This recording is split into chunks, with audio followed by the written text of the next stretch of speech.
সবাইকে শুভেচ্ছা ও ভালোবাসা জানিয়ে আমি আফতাব হালদার প্রতিদিনের মতো আজও শুরু করছি বেড়ানোর খবর।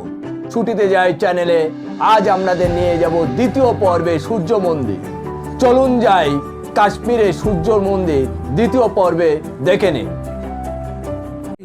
রঙা রাস্তায় খুনসুটি ভাবার আড়িতে সামস্তানি রোদ আকাশে উঠবে কাল, মনটা খারাপ আর হবে না।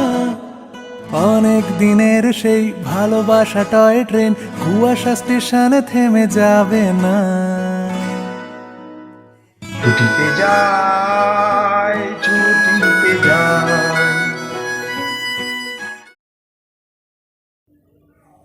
যারা প্রথম পর্ব এখনো দেখেননি তারা প্রথম পর্ব দেখে নেবেন, লিঙ্কে দেয়া আছে। তো চলুন আজ দ্বিতীয় পর্বে চলে যাই। ওই অফিসার বললেন আপনারা ভিতরে চলে যান, আমি জহর ভাইকে ফোন করে দিচ্ছি, আপনাদের গাইড করবে।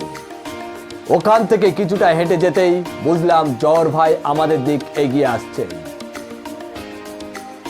বিশাল উঁচু সিঁড়ি দিয়ে উপরে উঠলাম।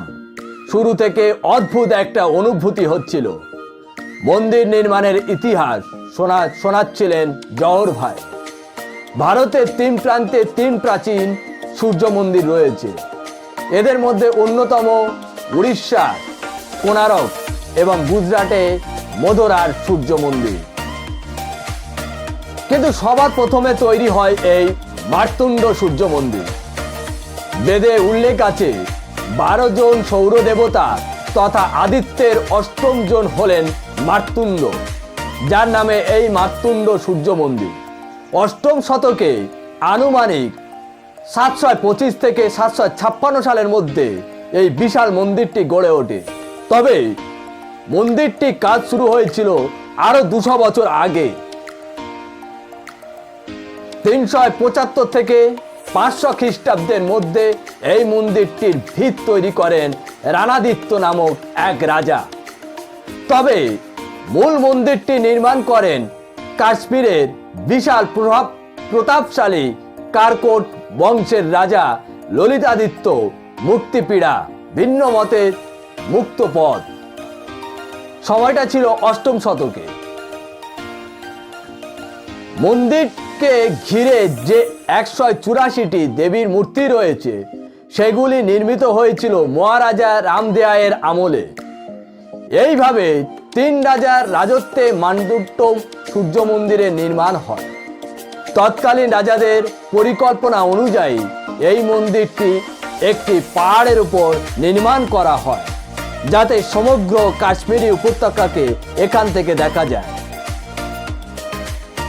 তবে এই মন্দিরের নির্মাণ নিয়ে আরো একটি মত আছে। 3700 খ্রিস্টপূর্বাব্দে এই মন্দিরটি তৈরি করেছিলেন রামদেবের নামক এক রাজা। যদিও সেই মন্দির তখন ছিল অনেকটাই ছোট। পরবর্তী রাজারা সেই মন্দিরের অনেক সংস্করণ করেন এবং শেষ পর্যন্ত অষ্টম শতকে ললিতাদিত্য এই মন্দিরকে বিশাল রূপ দেন। ললিত শব্দের অর্থ সুষমা, মণ্ডিত ও আদিত্য অর্থের সূর্যদেবকে বোঝায়, যা তিনি প্রমাণ করেছেন। আর রাজত্বকালে সূর্যদেবের উদ্দেশ্যে এই বিশাল আকার ও কারুকার্য শোভিত মার্তুণ্ড মন্দির নির্মাণ করেন। কলহনের রাজতরঙ্গিনী থেকে জানা যায় যে উত্তরের আফগানিস্তান থেকে বঙ্গদেশ পর্যন্ত ভারতবর্ষের বিস্তৃত অঞ্চলকে নিজের সাম্রাজ্যের আওতায় এনে ফেলেছিলেন ললিতাদিত্য।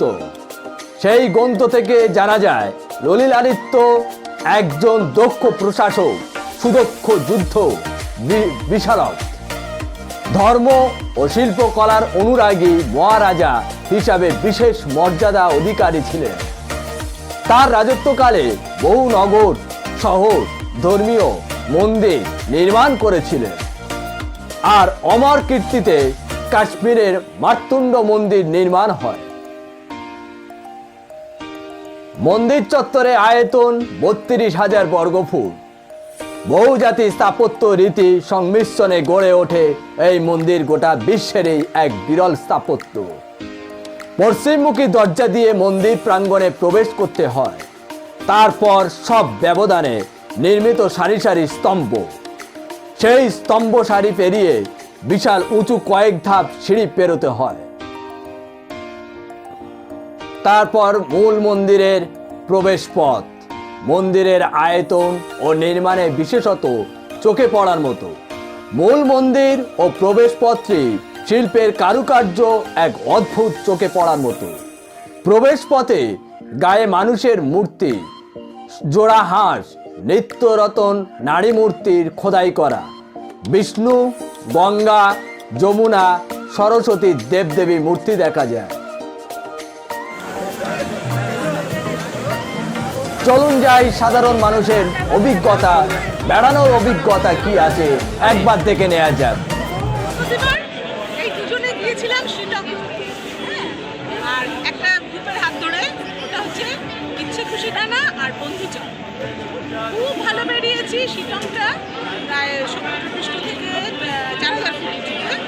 ভীষণ ঠান্ডা ছিল, খুব ঠান্ডা পেয়েছি।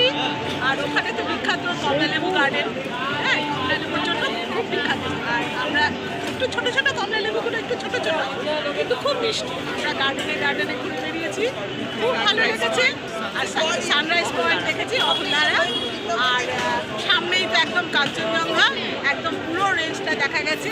সানসেট পয়েন্ট অহল্যারা ভীষণ ভালো লেগেছে, খুব ভালো বেরিয়েছি আমরা। ওদের গ্রুপের নাম হচ্ছে বন্ধুচল আর ইচ্ছে খুশি ডানা দুটো। আর ওদের যারা গাইড করছে তারা পম্পা এবং ভীষণ ভালো ঘুরেছি, খুব ভালো লেগেছে। এই গত বৃহস্পতিবার আমরা ফিরে এলাম। তো নেক্সট আপনার প্ল্যান কিছু আছে যাওয়ার? নেক্সট প্ল্যান আছে বক্সা যাচ্ছি, তারপরে হচ্ছে আমরা সবাই মিলে গোয়া যাচ্ছি। গোয়া? হ্যাঁ, বেশ। সাথে বম্বেটা ঘুরবো, আমরা 4 জনেই যাচ্ছি। আর সাথে বম্বেটাও ঘুরে নেবো ফেব্রুয়ারির 16 তারিখ। বম্বে গোয়া, বম্বে গোয়া। হ্যাঁ, বম্বে গোয়া। প্রথম বম্বে যাবো, তারপরে গোয়াতে যাবো। সমস্ত বুক হয়ে গেছে। কোলাঙ্গুটে থাকবো আমরা 2 দিন, কোলবা বিচে 2 দিন থাকবো। আশা করি আমরা খুব এনজয় করবো। আর আমরা এইরকমই বেড়াতে থাকি সব সময়। ওকে, থ্যাংক ইউ। আজ এখানে শেষ করছি, আবার দেখা হবে কাল সকাল ঠিক 9টায়। আপনারা সবাই ভালো থাকুন, সুস্থ থাকুন, আর প্রতিদিন সকাল 9টায় বিভিন্ন জায়গার বেড়ানোর খবর দেখুন আমাদের চ্যানেলে। Tata, bye bye.